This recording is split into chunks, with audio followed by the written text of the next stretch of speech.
ایک گاؤں میں ایک صاحب کی اپنی بیوی کے ساتھ کچھ انبن ہو گئی۔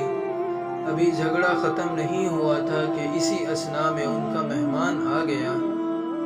خاوند نے اسے بیٹھک میں بٹھا دیا اور بیوی سے کہا کہ فلاں رشتہ دار مہمان آیا ہے، اس کے لیے کھانا بناؤ۔ وہ غصے میں تھی، کہنے لگی تمہارے لیے کھانا ہے نہ تمہارے مہمان کے لیے ہے۔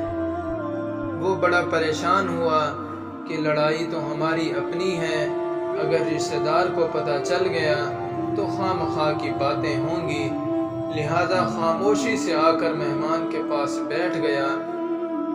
اتنے میں اسے خیال آیا کہ چلو بیوی اگر روٹی نہیں پکاتی تو سامنے والے ہمارے ہمسائے بہت اچھے ہیں، خاندان والی بات ہے، میں انہیں ایک مہمان کا کھانا پکانے کے لیے کہہ دیتا ہوں۔ چنانچہ وہ ان کے پاس گیا اور کہنے لگا کہ میری بیوی کی طبیعت خراب ہے، لہذا آپ ہمارے مہمان کے لیے کھانا بنا دیجئے۔ انہوں نے کہا بہت اچھا، جتنے آدمیوں کا کہیں کھانا بنا دیتے ہیں۔ وہ مطمئن ہو کر مہمان کے پاس آ کر بیٹھ گیا کہ مہمان کو کم از کم کھانا تو مل جائے گا، جس سے عزت بھی بچ جائے گی۔ تھوڑی دیر کے بعد مہمان نے کہا ذرا ٹھنڈا پانی تو لا دیجئے۔ وہ اٹھا کہ گھڑے کا ٹھنڈا پانی لاتا ہوں۔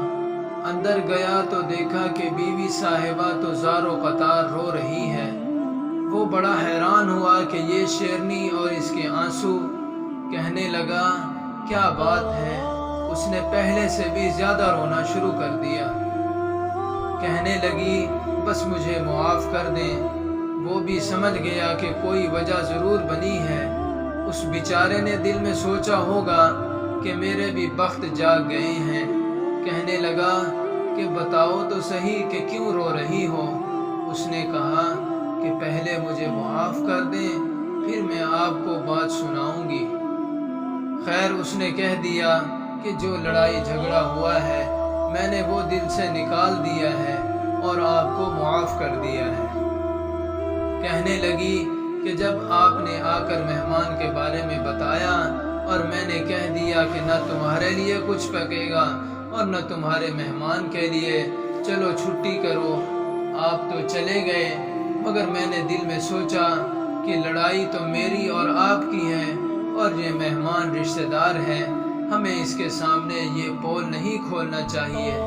چنانچہ میں اٹھی کہ کھانا بناتی ہوں۔ جب میں کچن میں گئی تو میں نے دیکھا کہ جس بوری میں ہمارا آٹا پڑا ہوتا ہے، ایک سفید ریش آدمی اس بوری میں سے کچھ آٹا نکال رہا ہے۔ میں یہ منظر دیکھ کر سہم گئی۔ وہ مجھے کہنے لگا اے خاتون، پریشان نہ ہو، یہ تمہارے مہمان کا حصہ تھا جو تمہارے آٹے میں شامل تھا۔ اب چونکہ یہ ہمسائے کے گھر میں پکنا ہے، اس لیے وہی آٹا لینے کے لیے آیا ہوں۔ مہمان بعد میں آتا ہے، جبکہ اللہ تعالیٰ اس کا رزق پہلے بھیج دیتے ہیں۔